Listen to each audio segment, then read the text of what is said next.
What is up, YouTube? Welcome back, or welcome to my first ever YouTube video. It has been a long time. Many people have already been asking where are those videos, and we're finally here. And hopefully I'll bring in some emotions, not like on Instagram where I show you the AI Lois. Here on YouTube I want you to get to know me as a person, so we're not just talking about training and my work, but also some things outside of training, so maybe some lifestyle things and so on. Now, what is this channel going to be about? I already touched on it. It's not just going to be educational and training content, also some other things outside that maybe don't have to do anything with training at all. I'm open for lots of types of content, so if you have any ideas, just let me know. And yeah, we're starting off the first YouTube video with a training blog. I thought it's a great idea to show you what I'm currently doing, since I'm starting a new training blog and things have changed quite a bit. So I thought, yeah, it's a great idea to start the YouTube game now with this new training blog, so you can get some insights of why I'm doing certain things, and maybe you can use some of those things for your own training and hopefully improve your knowledge. And if not, then sit back and enjoy. So this is the better band pull-up bar. On this exercise we're trying to improve shoulder external rotation, and I want to put a little bit more emphasis on my left hand side, since that's the one that has a little bit less emphasis, or that has less range of motion in terms of shoulder external rotation. Obviously, I'm trying to improve shoulder external rotation in a stacked position. What does a stack mean? A stack entails a nicely aligned head, rib cage and pelvis. So if I'm overly extended or overly crunched, I'm not in a stacked position.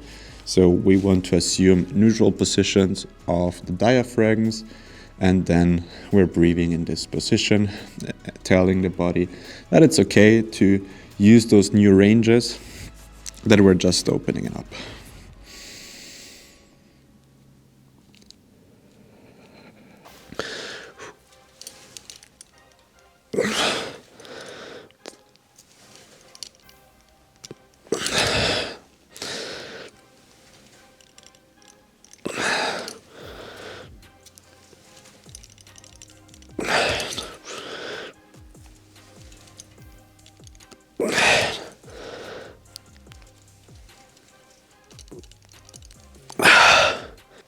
This is the heel elevated curl with the arms in front of the body.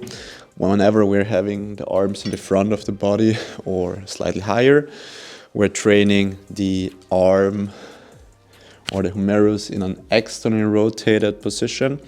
And as you may remember from the first exercise, I tried to give my body an indication that it's fine to allow that external rotation movement to happen at the shoulder joint. And now we're trying to help the body understand that it's okay to assume those positions by applying some proper load and not just doing some breathing drills, so we get some long-lasting results. Because whenever we have a compensation, a mobility restriction, we've got in there over time. So it was either a lot of load or gravity, the positions that we're assuming throughout our daily lives, during work, training and so on, of course contribute to it.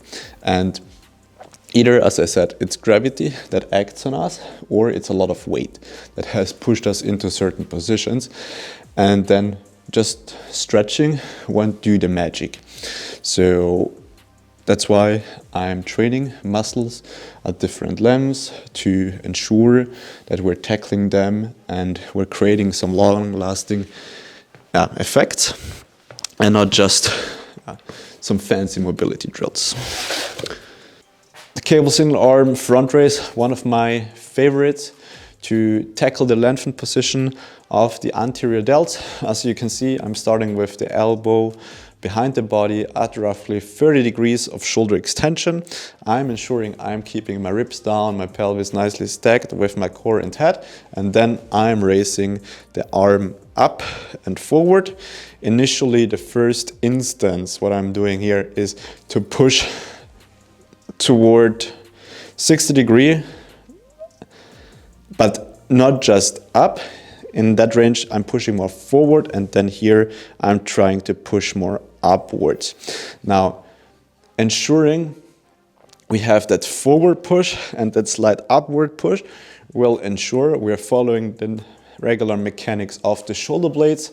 Of course, we're aiming for a dynamic movement, and we're not gonna divide the movement into different movements so that we get a fluent motion of the scapula and the humerus, because those two structures are supposed to move together. If they can't, shoulder function will be limited. Now here the goal is, in my case, to not just train the anterior delt in an elongated state, but also to tackle my serratus, because I have issues activating that muscle on the left hand side. But we don't do exercises unilaterally, or at least not at one side only, and that's why we're of course doing this exercise on the opposite side as well. We're done with the warm-up, and now we're starting our training session. It's primary pull day, but unfortunately I slightly ripped my hand yesterday, and we will see how that goes. And maybe we have to skip muscle ups. That will be a great start to the block, but hopefully that's not gonna be the case, and we can do them without any issues. Then we do some pull-ups and some more exercises, but I will guide you through the workout itself. Now we're starting off with 2 to 3 sets of muscle ups, probably 2, and we'll see how it goes with my hand. And not much to add on so far. Training weight is also pretty high today, so actually I don't have too many expectations now, with the grip feeling quite weak, to be honest. But it's just in our head, right? So we keep shutting up our mouth and we execute as usual.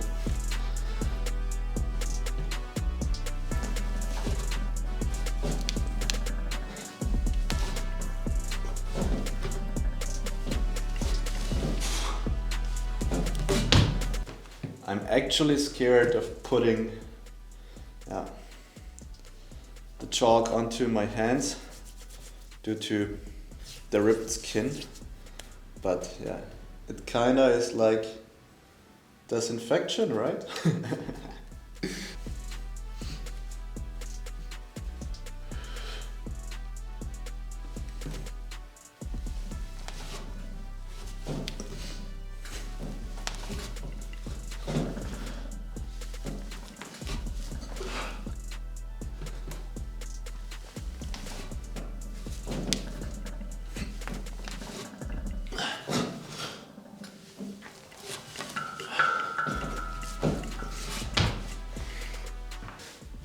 First pull-up set, we've got ascending triples, followed by some backup sets, and we'll see how that goes.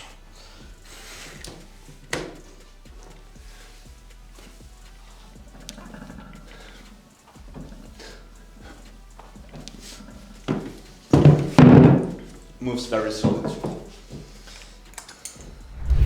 Ramping up in sets of 3 really helps me to lock in my technique for those heavier sets, and it ensures I have a sufficient warm-up beforehand.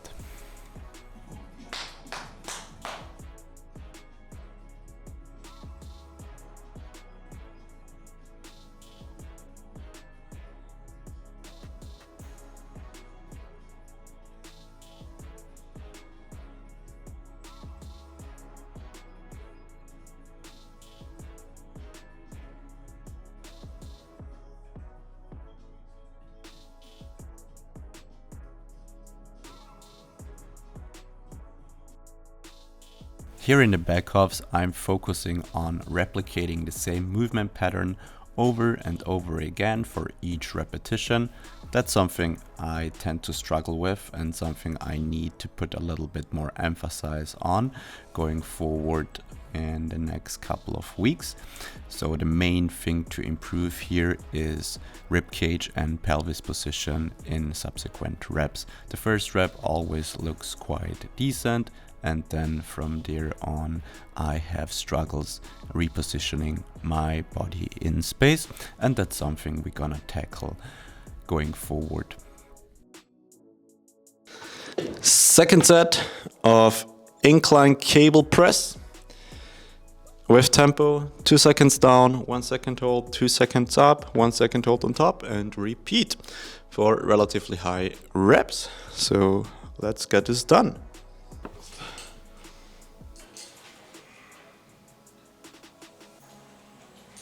The feet elevated variation really helps me to stack my pelvis and core and keep my lower back nicely in contact with the bench. This will help to optimize my shoulder mechanics and improve shoulder function, especially during pressing movements.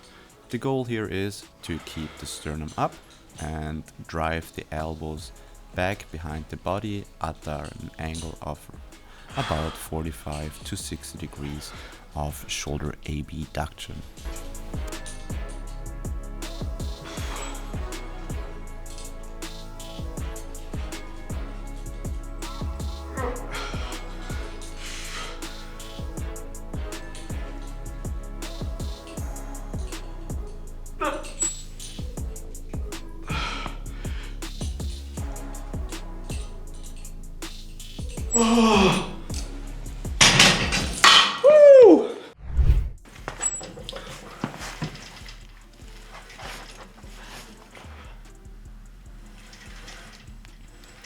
Next on the menu, we've got cable single arm pull downs at a shoulder flexion angle of roughly 120 degrees. Here the goal is to have an attachment that is slightly higher than head height, and this will ensure we're going to tackle the lower lats. I'm aiming for a long and tall spine, meaning I'm having a stacked pelvis and core. As we know, this improves shoulder function. I want to create some additional stability by pushing my opposite hand against the edge and also pushing one of the legs into the ground to create some more counter force. Now, the goal here is to reach this cap into a nice shrug. So basically bringing the shoulder blade into protraction. This is going to increase the stretch on those lower lats, especially if we consider that the lat has to wrap around the rib cage, so a slight offset setup would be nice here. Think about slightly rotating away from the cable tower with your working shoulder.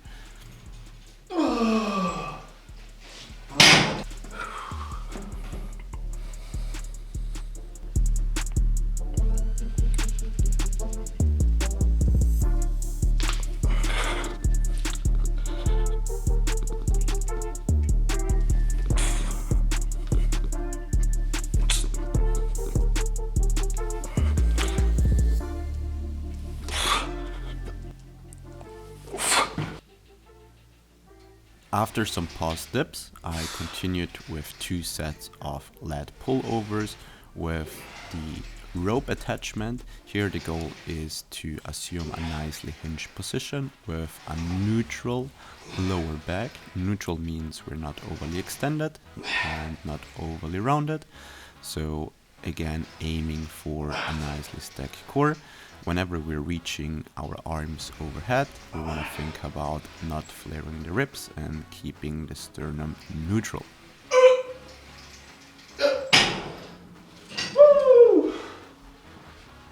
Obviously, we also had to flex and show off that nice pump.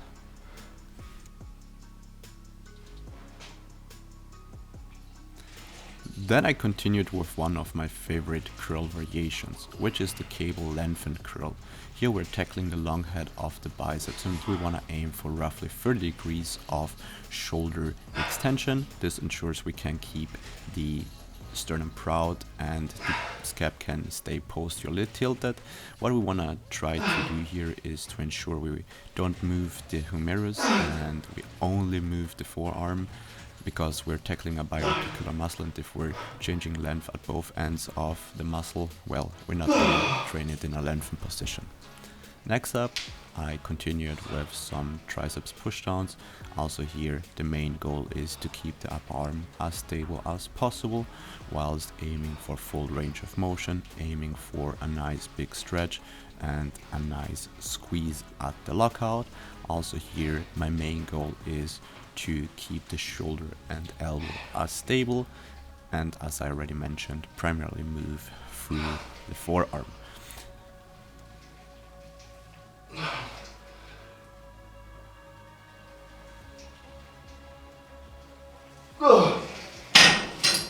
That's a wrap for today's workout. I don't want to go too much into detail since I'm done for today. It has been a very long day, and yeah, I think I'm going to do a voiceover, talk you through the training, why I'm doing certain things and so on. And yeah, that's it. If you haven't done yet, follow me or subscribe, like, and see you in the next one.